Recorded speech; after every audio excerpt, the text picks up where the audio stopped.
So, found an interesting article. Lifetime alimony. Apparently, its headline, "This is the death sentence for me." Florida Republican women say they will swiftly exit the state because lifetime alimony has been taken down in Florida. And the tweets are funny as hell. We're going to read those later, but let's get into it.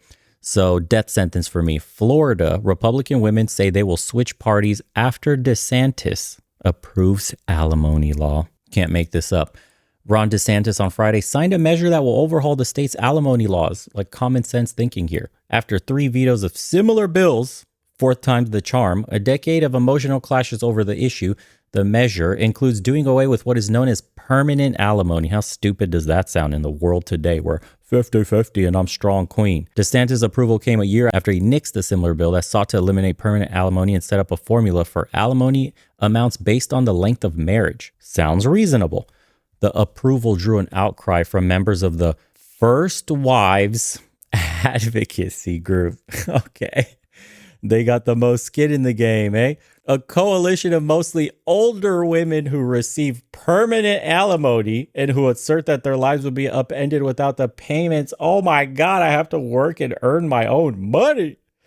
I can't rely on my husband. Just because he put a ring on me, that means he's permanently tied by the state to give me financial aid. What a world that we live in today in 2023. So this is Florida that passes. That means permanent alimony may be a thing in a whole bunch of other states. Who knows how many? On behalf of the thousands of women who our group represents, thousands of them, we are very disappointed in the governor's decision to sign the alimony reform bill. We believe by signing it, he's put older women in this situation, which will cause financial devastation. The so-called party of family values has just contributed to the erosion of the institution of marriage in Florida. Jan, a 63-year-old Boca Raton woman who founded the group a decade ago, told the news service of Florida in a text right, imagine you having the gall to say they have contributed to the erosion of the institution of marriage.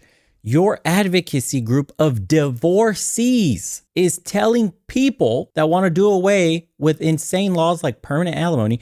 Your insane group that is the reason why the institution of marriage has eroded. Your group is telling everybody else that they have eroded. If this isn't a dodge of accountability, I don't know what else you could call this. Dude, the double standards, it leaves me speechless, honestly. I don't even know what to say at this. Like, the irony has went over her head with that statement completely. The years-long effort to do away with permanent alimony has been a highly contentious issue, only for the few thousands of women that are benefiting from never having to work another day in their lives. Meanwhile, state-enforced permanent alimony on the husband's side has to pay until his dying breath, even if he started another family, even if he has kids to provide for, even though he may have gotten sick and can't work anymore, he still has to pay you something for which he probably hasn't seen you for 30 years, 20 years. You know how many decades you've been divorced, yet these payments still have to roll in through like clockwork? Or what are the punishments? Who knows? It elicited tearful testimony from members of the First Wives group, but it also spurred impassionate pleas from ex-spouses who said they've been forced to work long past the age they wanted to retire because they were on the hook for alimony payments. Michael Burler, a chairman of Florida Family Fairness, a group that pushed for doing away with permanent alimony, praised the approval of the bill. Florida Family Fairness is pleased that the Florida Legislative and Governor DeSantis have passed the bill that ends permanent alimony and codifies it in statute to retire for existing alimony papers. Burler said in a statement, anything that adds clarity and ends permanent alimony is a win for Florida families. Perfect. Along with DeSantis' veto for 2022, former Governor Rick Scott twice vetoed similar bills. The issue spurred near fracas outside Scott's office in 2016. It says, along with eliminating permanent alimony, the measure will set up a process for ex-spouses to make alimony payments to seek modifications to alimony agreements when they retire. Wow, doesn't that sound like common sense legislation? It will allow judges to reduce or terminate alimony, support, or maintenance payments after considering a number of factors such as age and health of the person who makes the payments, the customary retirement age of that person's occupation. Perfect. This just sounds great. The economic impact the reduction in alimony would have on the recipient of the payments, and the motivation for retirement and likelihood of returning to work. Perfect. For the person making the payments. Supporters said it will codify into law a court's decision in a 92 divorce case that judges use as a guidepost when making decisions about retirement. But as with previous versions, opponents remain concerned that the bill would apply to existing permanent alimony payments. So, in order to probably get this passed, I doubt it will apply. And once you enter into a contract, it's basically enforced by the state, whether rules change later.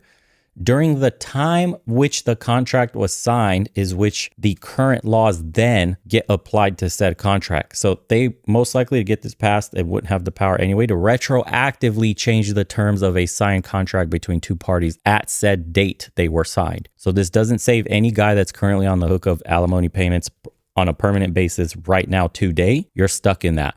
But everybody going forward, I mean, this is the new law there. So you apply. Everybody getting married after whenever this goes live, which is Saturday, will be under these new pretenses. So you're good. It seems like Florida is taking a step in the right direction to repair marriages and make it somewhat attractive for men to still enter into this contract that's reinforced by the government, but it will not be until they fix even more things regarding with child support. So, at least they're doing something because other states are way worse. It says the bill, which will take effect Saturday, also will set a 5-year limit on what is known as rehabilitative alimony. Under the plan, people married for less than 3 years will not be eligible for alimony payments. And those who've been married for 20 years or longer will be eligible to receive payments for up to 75% of the term of the marriage. Again, another step in the right direction. The new law will allow alimony papers to seek modifications if a supportive relationship exists or has existed involving their ex-spouses in the previous year.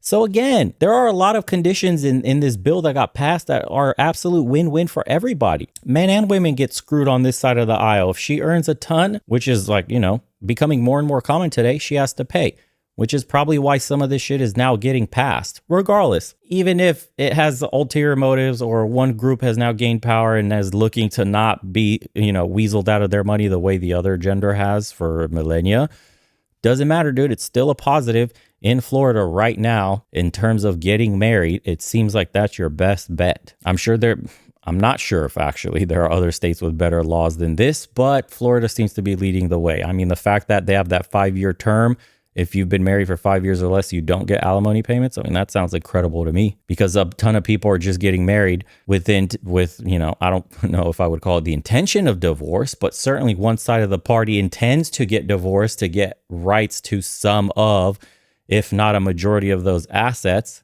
Anyway, so this one lady goes on to say that this is a death sentence for her because, she can't afford health insurance. So they're always going to use the extreme one example of some old lady that can't work anymore because she has, quote, serious medical conditions.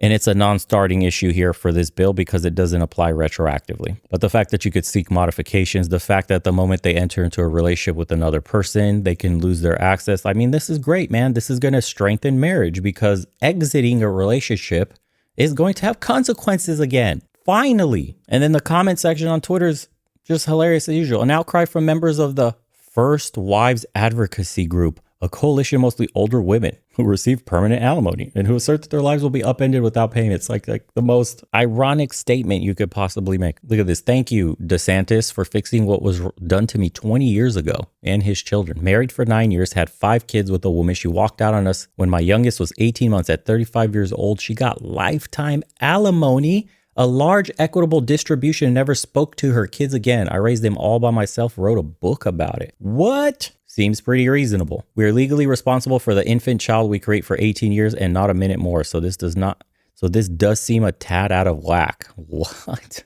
I feel bad for the guy that is married for a few years and gets forced into divorce, only for Cancun trips to being deducted from pay for the rest of his life. Lifetime alimony should be a crime.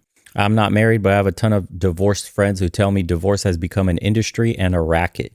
That's before you even get to family court. And that's the perfect way to end it there. Heed those words, gentlemen.